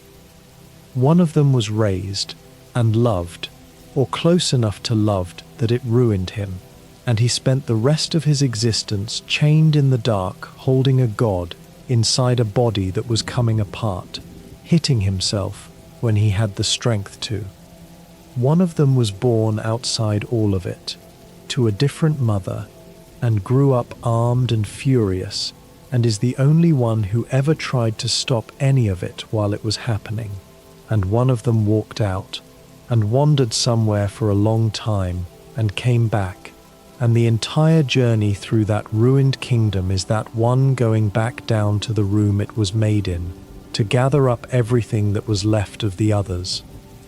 It is worth coming up out of all that darkness for a moment, before we go back down for the last time, and looking at what is still alive on the surface. Because that kingdom is not only a tomb, it is full of small, stubborn, ordinary things that have nothing to do with gods. There is an old bug sitting outside the gates at the very beginning, who has watched everyone else leave or die, and who simply wants somebody to talk to. He asks you where you came from. He tells you the town used to be busier. He is still there at the end, whatever ending you take. There is a cartographer who goes into terrible places humming to himself, and a shopkeeper who worries about him, and if you find him often enough, they end up sitting together in a shop with nothing to do. There is a nailsmith who spends his whole life making weapons, and then decides he cannot bear it anymore. There is a wanderer with a scholar's mask who walks the entire kingdom looking for something he cannot name, and finds it, and then goes and sits by a quiet lake and puts down his nail. None of them know what is at the bottom of the world. Not one. They live several layers above a hole full of their king's dead children, and they talk about the weather and the rain and how things used to be. That is the actual texture of that story, and it is why the abyss lands so hard when you finally reach it. You have spent hours being treated kindly by people who have no idea, and then you descend one more time and find out what all that kindness was built on. And then there is Hornet, who knows all of it, and who is the only one who has to carry it awake. In the ending where the goddess is destroyed, she is left standing outside a place where a temple used to be, in the dust, alone. Everything she was trying to prevent has stopped. Everything she was trying to protect is gone too. Both of her siblings are finished, one released, one dissolved, and the kingdom she was guarding no longer has anything left to guard. She does not say anything. She looks at the empty ground for a while, and then the story ends. That is the closest thing to a happy outcome available in that world, and it is one very tired creature standing in a field of rubble with nothing to do next. There is a phrase used about that kingdom more than once, by more than one character, and it is the quietest and most devastating idea in the whole thing, that Hallownest was always going to end, and that the king's great achievement was not saving it, but delaying it. An eternal kingdom was the promise. Everything he did was in service of that word, and every single mechanism he built to deliver it, the vessels, the seal, the dreamers, the sealed door at the bottom of the world, bought time and nothing else. The only thing down there that is actually eternal is the sea he tried to put a harness on. There is one more thread, and it goes off the edge of the map. Far from that kingdom, in a place that has nothing to do with it, there is another land with its own gods, and its own rituals, and its own long climb. And in that land there are places and objects that carry the same names as the ones we have been talking about tonight. The same word for the deep place at the bottom, the same word for the dark shapes that rise out of it, the same black stone eggs from before anything. How those things connect, if they connect, has never been laid out plainly by anybody. It may be that the darkness under one kingdom is the darkness under all of them. It may be that the word simply means what it means and nothing more. I am not going to build you a theory at this hour. I only want you to hold the possibility, softly, as you drift, that the sea at the bottom of that one hole is not a local feature, that it might be underneath everywhere, that every kingdom in that world may be a thin crust of light and rain and small talk laid over the same patient dark, and that the only difference between them is how deep you have to dig before you find the shore. And that is what unifying the void actually means, once you strip the word out of the king's engineering notes. It is not a power-up, it is a collection. Every scattered fragment of that darkness in that kingdom is a piece of someone who did not make it. The tendrils in the sea, the shapes on the floor curling up when you come near, the shade that steps out of your own shell when it breaks. All of it is the same material, distributed across a hole in the world by a process that failed thousands of times. And when the emptiness inside the last one stops being constrained, what happens is that all of those pieces stop being separate. That is why they go quiet. That is why the tendrils sink. That is why a sibling curls up instead of drifting toward you and dies from a touch and gives you nothing, because there is nothing to take from it anymore. It is already home. The story never puts it in those words. It never says anything so warm. It gives you a charm description of 2 sentences and then changes the behavior of every dark thing in the kingdom and lets you notice. There is a line at the very bottom of that pit that I keep coming back to, and it belongs to the people who were there before any of this. Erase our fear, eliminate our desire, to suffer no more. Void, cleanse us. They wanted to be emptied. They gave their worship to a darkness that had no face and no name, and asked it to take the whole weight of being someone away from them. And a very long time afterwards, a king with a different problem came down to the same shore and asked the same substance for the same thing. Creatures with no fear, no desire, and no capacity to suffer.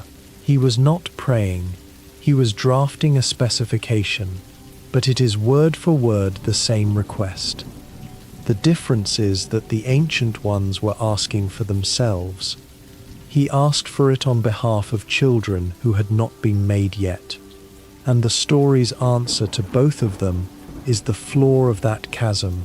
You cannot ask for emptiness and get emptiness. What you get is shells. There is one more reading I want to give you before the night gets quieter, and it is the gentlest one available, and it is not confirmed, and I offer it as a possibility rather than a fact. The small dark vessel in that story fails at being empty in every single thing it does. It leaves, it returns, it climbs, it goes back down, it gathers, and at the end, in the ending where the god is destroyed and the plague is lifted, the shell simply comes apart, and whatever was in it goes back to the sea.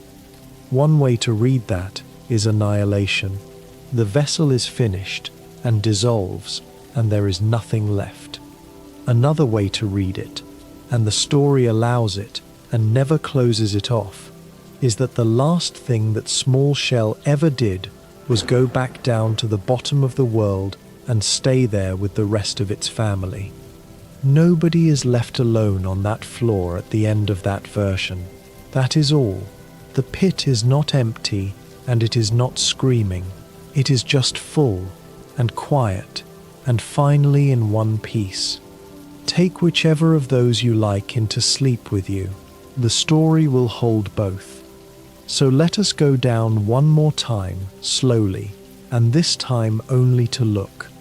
Down through a crossroads of grey stone with nothing living in it. Down past green tunnels grown over with soft light. Down through a city where it has been raining for longer than anyone can remember. Water falling past the windows of empty houses. Lamps still burning in the streets. Down past a station where the trams have stopped. Down into a basin where nothing grows and nothing speaks, where the king's old guardians still hold their posts in front of doorways that lead nowhere. Down to a sealed door with a tablet beside it, saying that beyond this point there is nothing but refuse and regret. Through the door, down the shaft, past ledges and broken platforms, with the sound going strange around you, a song from somewhere else, slowed until it barely holds together. Down past the first of the shells, then more of them, then nothing but shells, small pale faces with two horns shifting under your feet, banked against the walls like snow, down to the shore, and then stop and stand there and look out at a flat black sea with a lighthouse burning at the edge of it, and nothing beyond that at all. So let the sea be still now, and let the lamp keep burning, and let nobody swim out tonight. You do not have to hold any of it, not the names, not the order of the endings, not which tablet said what.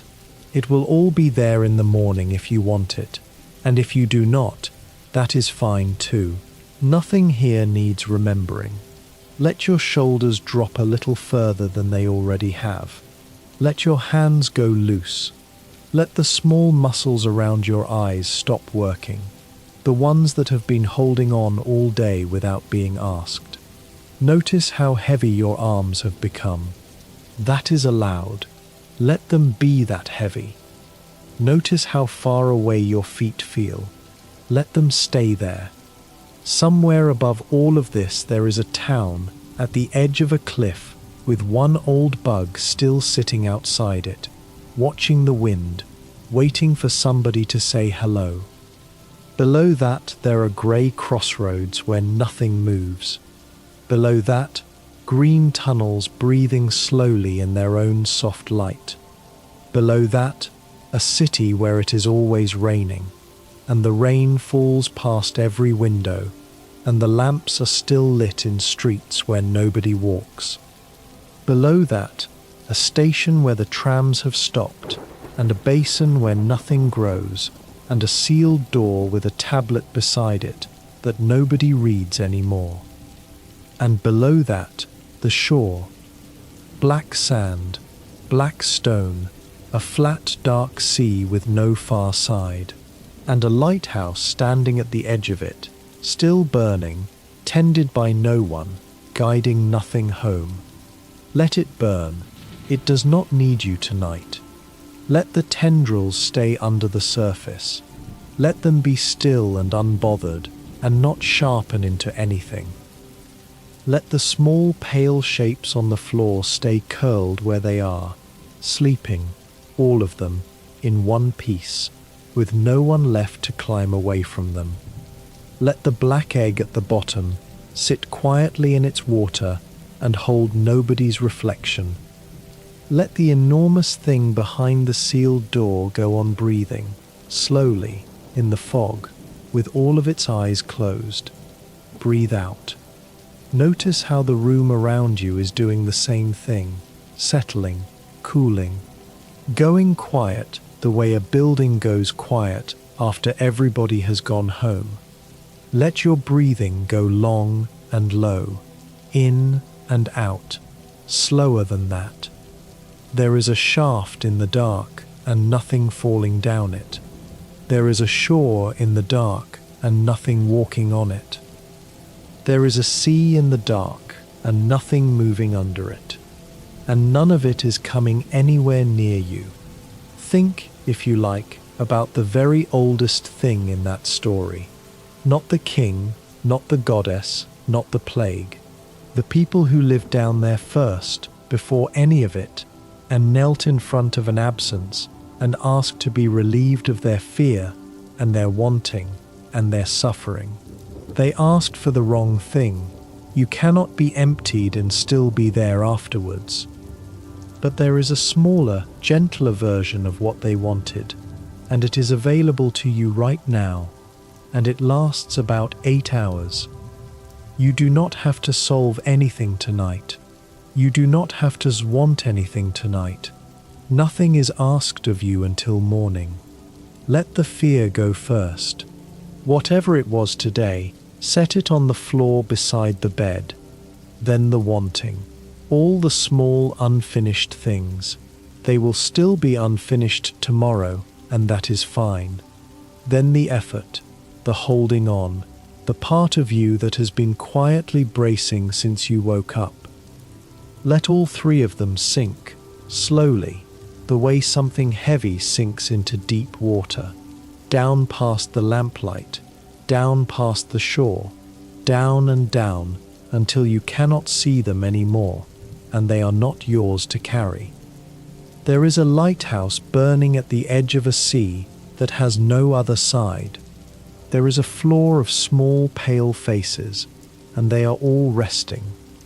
There is a lamp and a shore, and a very long dark that has been waiting patiently since before anybody built anything, and it is not waiting for you. And you are somewhere else entirely, somewhere soft, somewhere warm, somewhere with a ceiling over it and no ledges anywhere, going down and down and down into sleep. Thank you for coming this far into the dark with me tonight. Rest well. Sleep deeply. There is nothing down there. Good night.